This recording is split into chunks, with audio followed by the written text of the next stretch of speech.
Welcome dear student.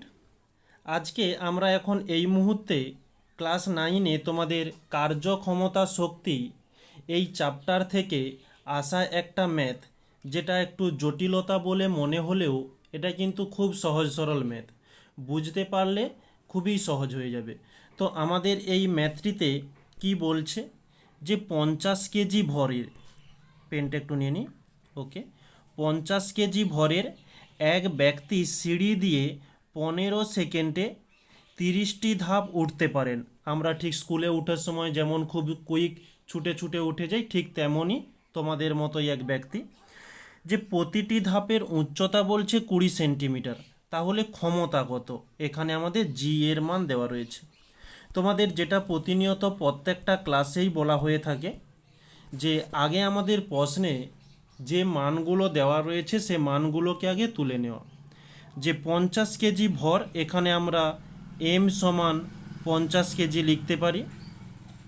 15 second, এখানে টি সমান 15 second রয়েছে। বলছে 30টি ধাপ, তাহলে ধাপ সমান হচ্ছে আমাদের 30। বলছে প্রতিটি ধাপের উচ্চতা 20 সেন্টিমিটার। প্রতিটি ধাপের উচ্চতা সমান হচ্ছে 20 সেন্টিমিটার। এখানে বলছে ব্যক্তির ক্ষমতা নির্ণয় করো।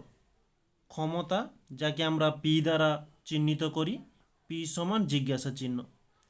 তো পি সমান আমরা কি লিখতে পারি, যে ডাব্লু বাই টি, এটা আমরা গাণিতিক সমীকরণে জেনেছি। ডাব্লু সমান কি জানি, যে ডাব্লু সমান এম জি এস, এটা আমরা জানি। ডাব্লু হয়ে গেল এম জি এস বাই নিচে টি যেমন ছিল টি থাকলো।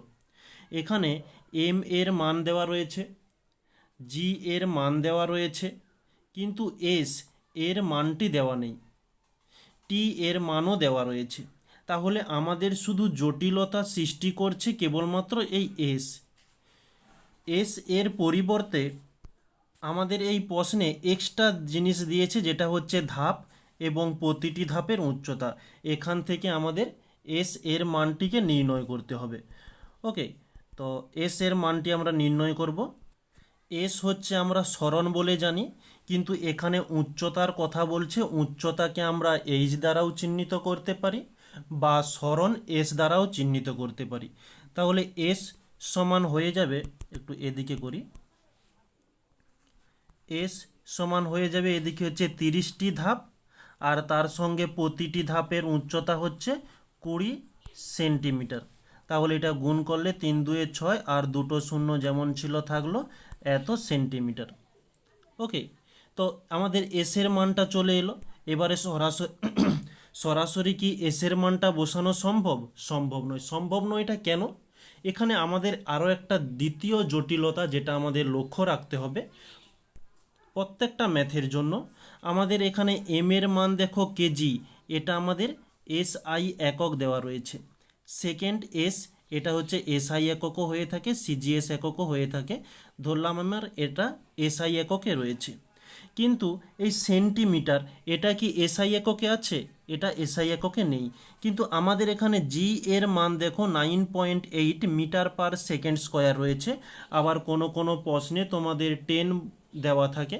এখানে মিটার পার সেকেন্ড স্কোয়ার, এটাও আমাদের এসআই একক রয়েছে। ওকে, তাহলে দেখো সকলেই যখন এসআই একক, তাহলে এই সেন্টিমিটারকে কেন আমি এসআইতে রাখবো, মানে সরি, কেন আমি সিজিএসে রাখবো? এই সেন্টিমিটার, এটা হচ্ছে সিজিএস একক। তাহলে আমাদের এই সিজিএস থেকে এসআইতে যেতে হবে, অর্থাৎ মিটারে যেতে হবে। তাই আমরা 600কে 100 দিয়ে ভাগ করব, এত মিটার। উপরের দুটো জিরো, নিচের দুটো জিরো কেটে গেল, তাহলে আমাদের থাকলো কি 6 মিটার। তাহলে এটা আমাদের এসআই একক হয়ে গেল। এবারে আমরা মানটাকে পুট করতে পারি। ওকে, তো এম এর কাছে আমাদের কত, 50,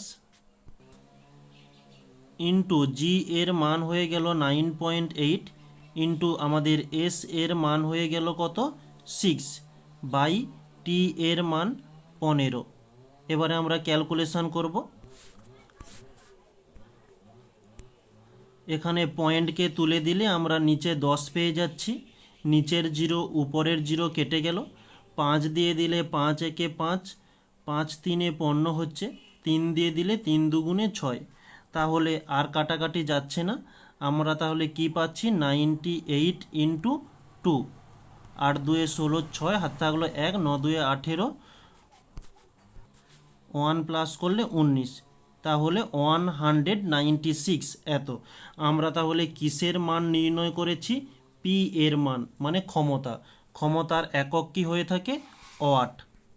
এটি হচ্ছে আমাদের অ্যান্সার। এই হচ্ছে আমাদের অ্যান্সার নির্ণয় হয়ে গেল। তো তোমরা এরকম টাইপের ম্যাথ যারা পারোনি তারা এখান থেকে দেখে নাও, আর যারা পেরেছো তারা যদি এই ম্যাথটিকে দেখে থাকো তোমরা বলবে যে আগে যে প্রসেসে করতে সে প্রসেসটা সহজ না এই প্রসেসটা সহজ। যদি সহজ হয়ে থাকে, যদি তোমাদের সামান্য কিছু উপকৃত হয়, তাহলে ইউটিউবে ভিডিও দেখছো, কি করতে হবে সেটা আর নতুন করে বলার কিছু নেই। ওকে, তাহলে সবাইকে থ্যাংক ইউ বলে আজকের এই ছোট্ট ক্লাসটিকে এখানে সমাপ্ত করছি।